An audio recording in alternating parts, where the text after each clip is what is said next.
It's a book that gets read and reread. Some scholars insist that this work requires a minimum of 5 reads in order to sort through all of the intricacies. Others keep reading it because they hate it so much. Nobody can agree, which is one of the things that has me so interested in the work. So maybe you'll allow me to try to convince you to give it a try. I know what I'm in for, and I'm either being sadistic or masochistic this week as I make a case for Jane Austen's classic, Pride and Prejudice.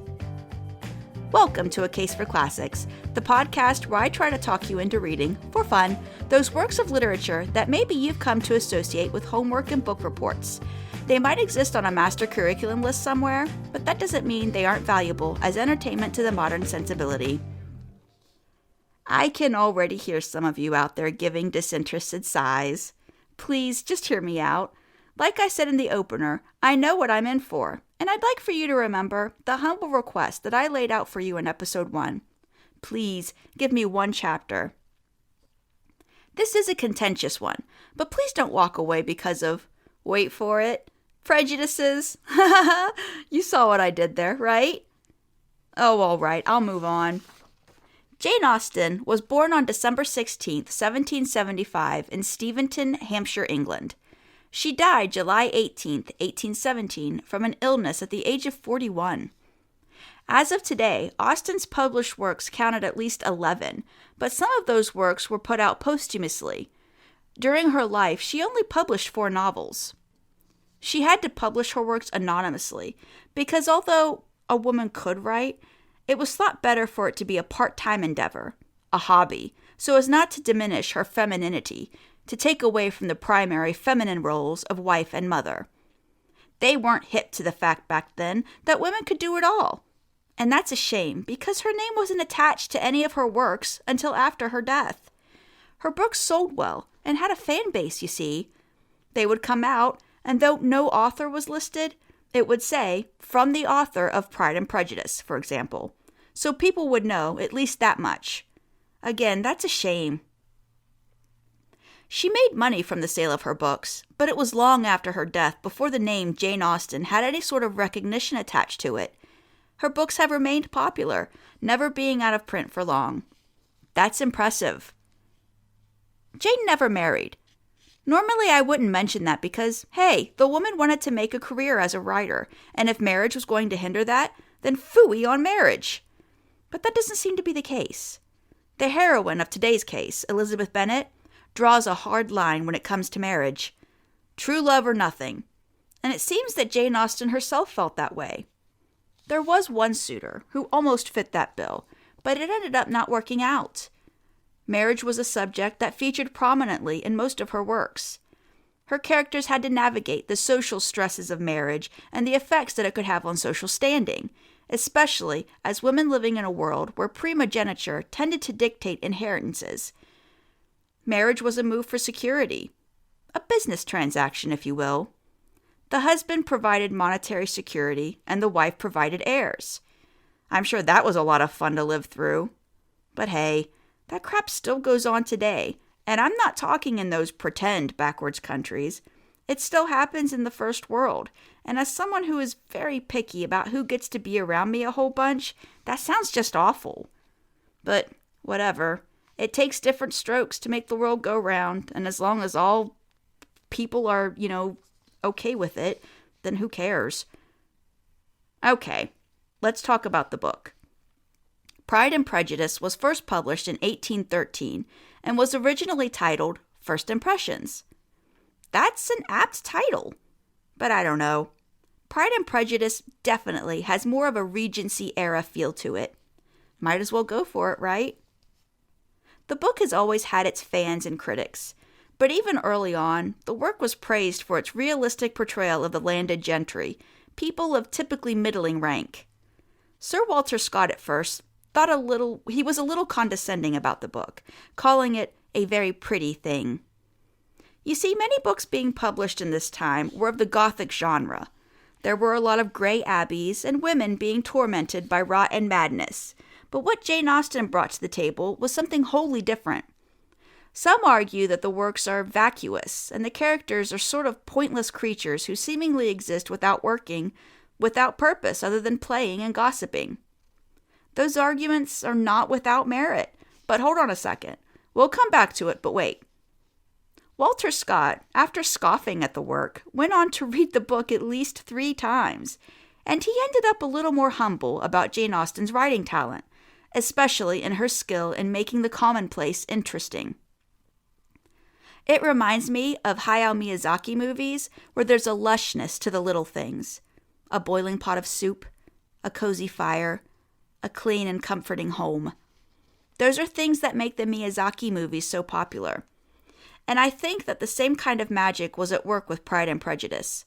The cozy conversations one had with friends, the walks and absolutely common activities taken on by people of the time, they were all made to seem beautiful and more than just the same old, same old.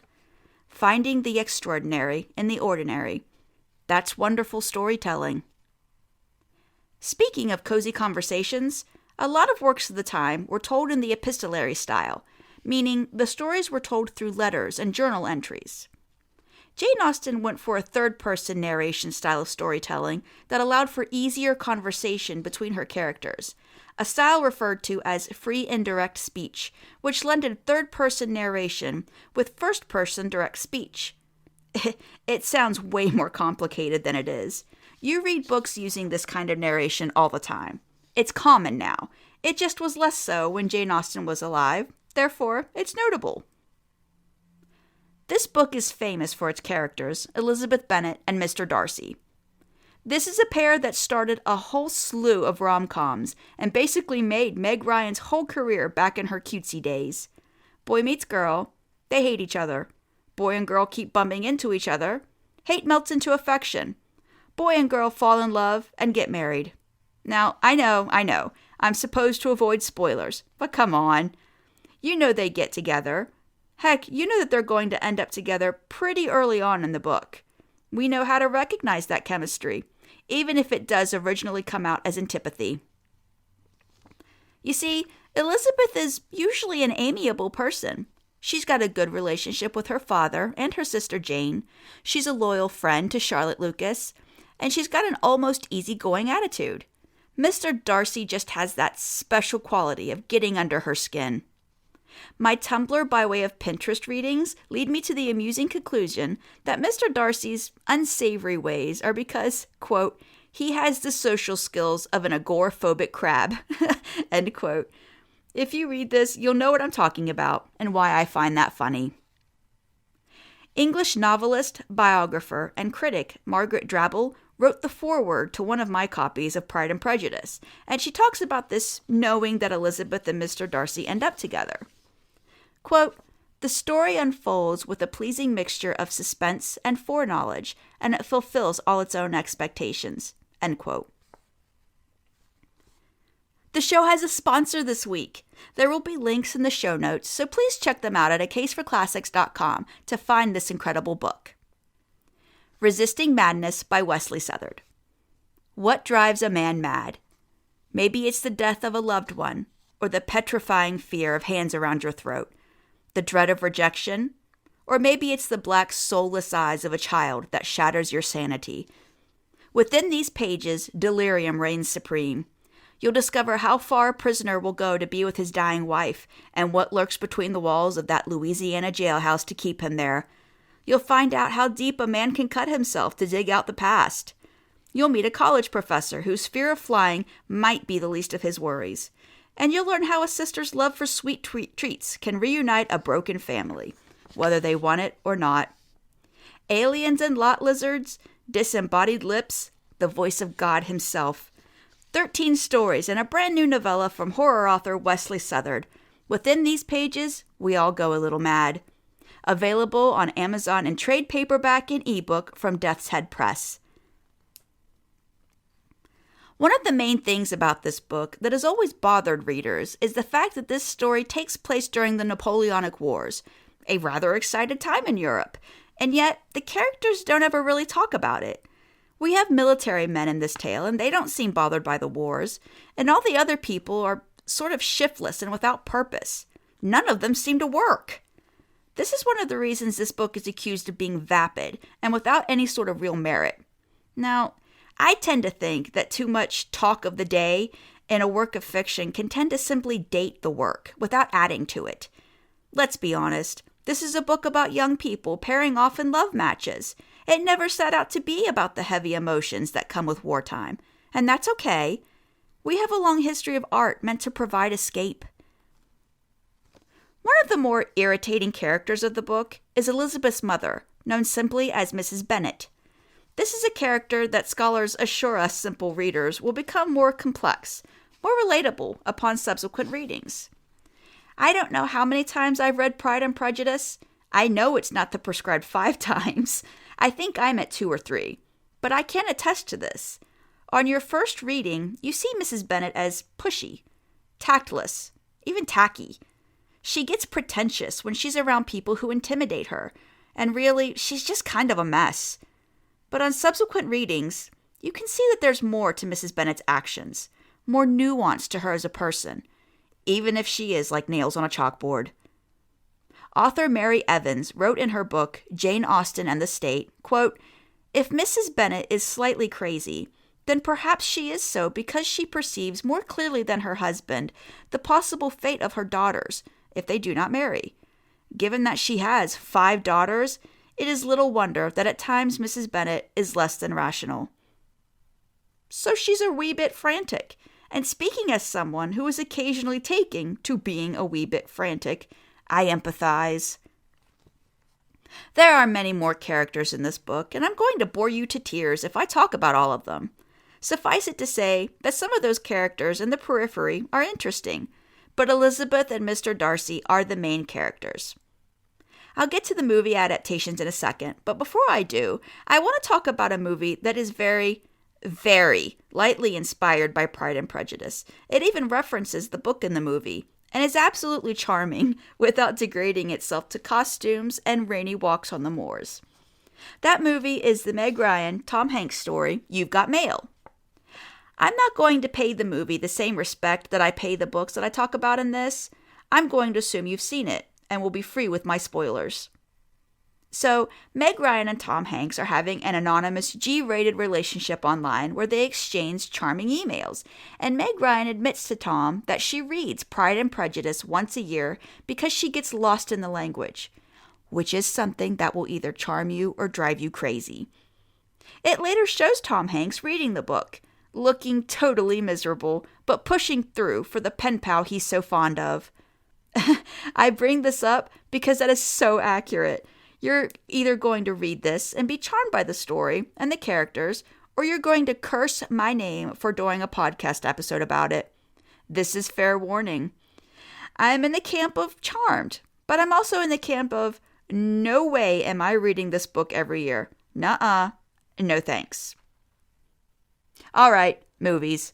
I took my heartburn medication, so let's do this. I hate these movies, and I've tried a few. I'm not too cool for girly movies and garbage like that. Nope, a good movie is a good movie. And I know that people adore movies based on Jane Austen books. I've seen them, and I'm very meh. And there's one where Colin Firth plays Mr. Darcy, you guys. As previously stated, I love me some Colin Firth. But really, his best turn as Mr. Darcy was in the first 2 Bridget Jones' Diary movies, okay? Enough said. Having purged my bile, let me reiterate that these movies have rabid fans. So why not check them out? IMDb has freaking 200 entries for Pride and Prejudice. Oh, it's a lot of play on words for the titles. Not all of them are actually based on the book. But like I said, this is fertile ground for screen. You know, you might like the movie more than the book. You might find watching these young people interact on screen, and they do always get great actors, more enjoyable than reading about it. No judgment here, however you like it. All right, why? Why should you read this book? Why should you open up and try to give it that one chapter that I ask of you? I mentioned earlier that this book, since its first publication in 1813, has almost never been out of print. It has been continuously popular from then until now. Really, that many people can't possibly be wrong, can they?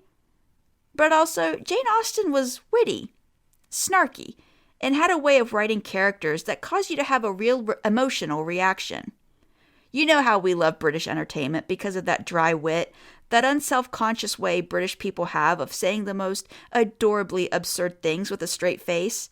Doctor Who, Downton Abbey, all of those. It's alive and well in Pride and Prejudice. Yeah, the characters don't have much going on for themselves aside from their games and socializing, but geez, there's lots of easy entertainment where the characters' lives are shown outside of work. It's not unheard of. And don't be scared of the language. Jane Austen is easier to read than Oscar Wilde. To give you a taste, I'm going to read to you the first 2 paragraphs of the book, and you'll know from those words that shenanigans are afoot. Cutesy, wootsy, shenanigans. It is a truth universally acknowledged that a single man in possession of a good fortune must be in want of a wife. However little known the feelings or views such a man may be on his first entering a neighborhood, this is so well fixed in the minds of the surrounding families that he is considered as the rightful property of some one or other of their daughters. And that's the case for this week. I hope I inspired you to pick up a new book. Find me on social media. The show has a Facebook page and a Twitter account. Just search for A Case for Classics. Do you have something nice to say? Get in touch. acaseforclassics.com is the best place for that. I have no options for you if you have mean things to say. Just please don't. If you'd like to do more, you can become a producer of the show by going to patreon.com/acaseforclassics. For just $3 a month, you get extra episodes where I talk about books that aren't necessarily classics, but I think you should read anyway. I'll also post behind-the-scenes stuff about this writer's writer life and podcast stuff, and I think we'll do some videos as well. Help me grow a community of other book lovers. Would you like to advertise on this podcast? Authors, I'm talking to you. Contact me about promoting your newest work, and I'll give you a good deal. Let's get the word out on all those wonderful works. If you enjoyed this show, please consider leaving a review on Apple Podcasts or any other streaming service you use. It would really help the show, and we can talk books to a bigger audience. A Case for Classics is written, narrated, and edited by me, Summer Cannon. Thanks for listening, and I hope you tune in for another case next week.